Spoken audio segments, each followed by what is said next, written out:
Well, we're so excited to have you back and join us again. We're doing our health and wellness episode today, talking about health and nutrition and fitness. And there's so much wonderful opportunity to take part in all of that here in Pensacola, between running on the beaches or running downtown or taking part in all those activities. And we're very excited to have Paul with us from Running Wild. Yes. So welcome to the show. Thank Absolutely. you.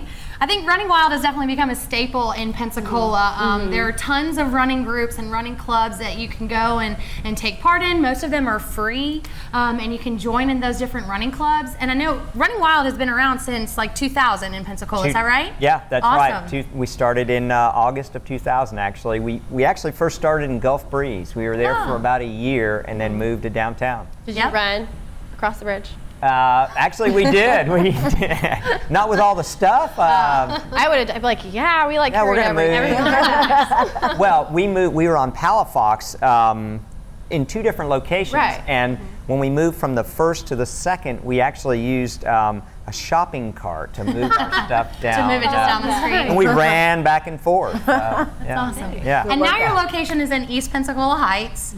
I get to see a lot of times, because you guys run that whole quadrant, I'll see the groups in the morning running because it's super early.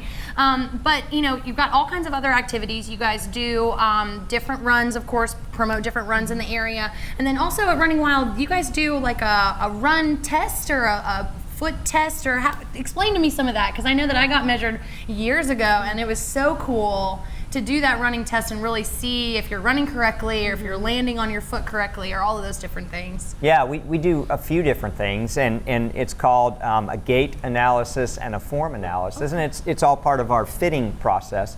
And so everyone has different feet, obviously, but they also have different knees and hips and biomechanics, and so we take a look at all of that, and it helps us determine really the best shoe, not the best brand, but the best structure of shoe, and then fit is extremely important too. Wider feet need a wider shoe, which is pretty simple and straightforward, but there's a lot of little nuances in understanding the brands and people's feet, how they relate. And I know that I can always tell when my shoes are dead, you know, because my shins will hurt worse, or I'll get about a mile and a half into my run. I'm like, wow, this is really not going as well as I thought it was going to go today. But you know, what is your recommended time frame of changing out shoes, or do you know, how long should somebody keep their running shoes if they're like a normal couple of times a week runner? About every 2 weeks. Really? Yeah. No, not really. I was like, I gotta go into the sun. So go to Running Wild. Great for me. Yeah, go to Running Wild every 2 weeks. Good one. And well, you know, we get that question a lot, right? Because people invest not a huge amount of money, but a significant amount of money in a pair of shoes, and they want to get the most out of them. Right. And so it's for most people who are running a few times a week, about 6 months. Okay. Which seems a short amount of time for some, but it really, we tell people 6 months, and they often stretch it to 8 months or a year. We send out an email to everyone with a sort of your shoes have reached their birth date. Here's a coupon. Awesome. Come in and get new ones at about the 6 month mark. Cool. Yeah. Unfortunately, I feel like my shoes don't ever get to the dead point. Mine go like 6 years. So they still look brand new. Like, that's what's awful. I've had my old pair since my freshman year of college. Oh. I just got these like a month ago. So. I want to start running, so we should just go and just I run. love fitted. running. Yeah, I love Yeah. running. Do you guys run? I do occasionally. Katie is an avid runner. I don't get a chance. My friends run. I use that to count for me too. I started running in college, and I found that for me it was really the only way. I found some like stress relief in it. I could zone out and just kind of run, and it was really, really therapeutic. And then, quite honestly, it was pretty much the only thing that would help me lose weight if I was trying to trim down is to incorporate running in addition to like my normal yoga and different activities that I do. Yeah, I mean, the great thing about running is you can do it anytime, basically anywhere. I mean, once you have your shoes and some clothes, obviously, and decent socks, it's so simple to get out and do it, and it is incredibly effective. Do you have like a beginner's class? Obviously, like I ran before, so it's not like my first time running. But like for people who are just kind of getting into like starting like a new workout regimen, who, you know, maybe haven't been very physically active in a couple years, like do you have kind of a beginner group, which is where I would be. So what do you have one of those? We've got several different beginner training programs. Okay. We call one a My First 5K program, but it's not necessarily for your first 5K. It's people who have never run, or just as you suggested, have run in the past and then want to get back into it, or have not done it regularly. So we do that in the evenings, 2 days a week, but we have 2 different classes running at the same time. So about 4 days a week we have those beginner 5K classes.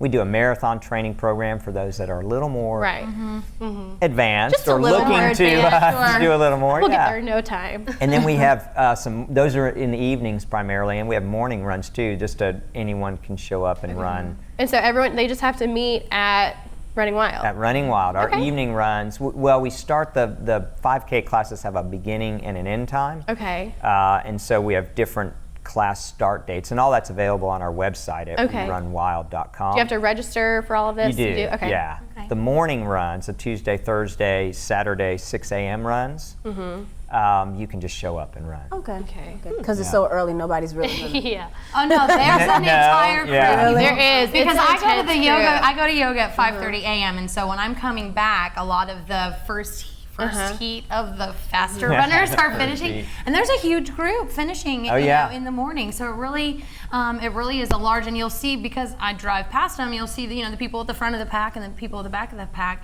But I think that's a good point to highlight, is that fitness can be intimidating, and when you don't, when you feel like you don't have any knowledge, or you don't really know what you're doing, or you're just trying to get into it, and you're next to someone who has been doing it their whole life, or is former military, and so PT was a part of their life for 20 years or something like that, it can be very intimidating. And I think, a beautiful thing about having Rachel on earlier and just talking with Paul as well is that fitness, it doesn't matter if you're a kid or if you're 60, 70, your physical self is so important. You have to incorporate something into your daily life, whether it's just walking, or whether it's starting with, I always say you just start with as far as you can go, and then turn around and run back. And then the next day you run a little bit further.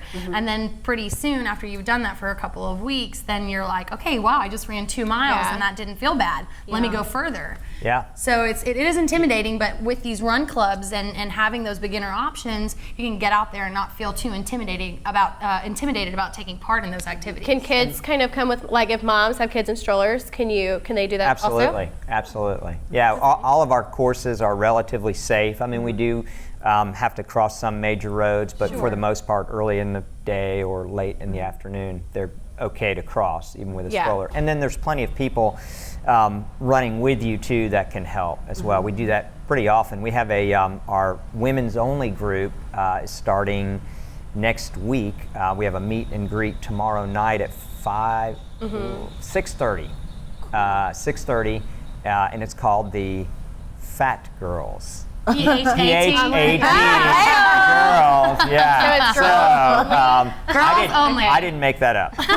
Okay, my wife and the rest of our female staff are big supporters of that, and have built an incredible group. And they used to meet Friday mornings at 9, but they're going to switch to Wednesday mornings at 9 a.m. And it's very much for those moms that have small children in strollers, and they take turns pushing the strollers. And That's awesome. and the thing about that group, and really our store and our staff, we have really worked hard to be inclusive for everyone. People that don't think they're runners, and we're very encouraging. And I liked what Rachel said at the beginning of her segment. She said, "I'm an athlete," and that's such a great attitude to have. And we teach all the beginning 5K groups that come in are frightened. I mean, they are nervous about being there, and I welcome them all, and I say, congratulations, you're all athletes, and we're beginning this road for you and returning to it for others, and pointing them on the path of regular health and fitness. I definitely want to do it. I used to be an athlete. I used to do competitive gymnastics. You are an athlete. I am an athlete. My name is Rebecca, and I'm an athlete. Yeah, that's it. So, but yeah, I used to do competitive gymnastics and cheerleading, and you have to have a lot of stamina for that. And then, of course, over the years, I got a little lazy and I didn't do it. And so I'm ready to kind of get back out there.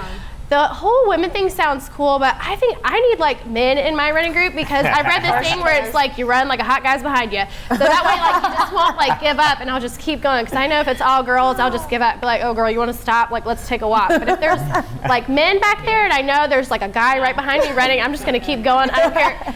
I may even like pass out and do the whole like damsel in distress kind of thing, but I want to do a running group. I do too. Yeah. I do too. Do you walk until a car comes close and then you start running again? No. Okay. So here's Takes my your little water bottle. Oh gosh. Sweating. Or I just stop and I do like the Sally O'Malley stretch. Stretch. I get tired. Like gosh, I've been running for hours. Like 50. my hair is still perfect. My makeup's still good, but I'm running like really hard. And she's wearing makeup while she's working I do. out. I put makeup on when I go to the gym. Girl, you can have that. Now I said the women are encouraging. I didn't say they were nice. I mean they are. Ain't getting no walk breaks with my wife. And That's what I know like a couple of the girls person. that I've seen running that are just, I need to run harder because Yeah. I want to be Oh, yeah. physically built like them. Now I know we have a lot of awesome runs that happen year-round in Pensacola. We've got some really exciting ones coming up in October. I mean, obviously all through September, but definitely you've got a couple coming up in October, and there was one for kids as well that I saw listed on the website.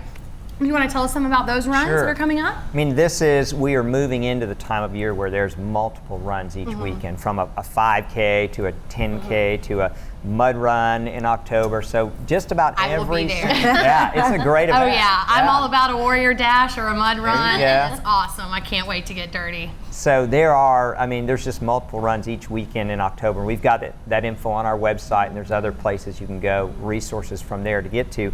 But the kids event is it's a kids marathon that we've tied in with the Pensacola Marathon, which is November 9th. But we set this thing up for kids that are elementary age, and they run over about a 6-week period. Starting, the kickoff is September 20th. And they run anywhere from a mile to a half mile each day, or walk, or if they're in a wheelchair, they can wheelchair as well. And they get to 25 miles the day before the marathon, or hopefully sometime before the marathon. Wow. And then the day of the marathon, they show up and they run the last mile of the marathon going through the actual finish line. And we present them with a medal Great. and a shirt for their 26.2 mile. What's the age cutoff for that? Elementary age, so 5th grade, but we won't turn anyone away. I mean, if there's an 8th grader that is not into regularly running, we'll encourage them to participate. That's as awesome. well. Yeah. And then we can see all this information at your website, werunwild.com. Yes. And so it's got all the dates and then the different run clubs that you can join in, different activities, and certainly the different runs. Are they sanctioned runs, or how does that work? It's different, I guess, than triathlons. Not really sanctioned. Yeah, so some are just fun runs. sanctioned and some are not, but I mean, most of them are scored and you can get a time, and they're Cool. measured courses. But Yeah. some are sanctioned by different organizations. Sure. So again, you can go to werunwild.com and get all the information about the different run clubs and activities, the upcoming runs in our community, and go check out Paul and get your run gait analysis test, Yes. so you can make sure if you're running correctly and you're wearing the right shoes. We've got a lot more fun stuff coming up, so make sure you stay tuned, and we'll see you after the break.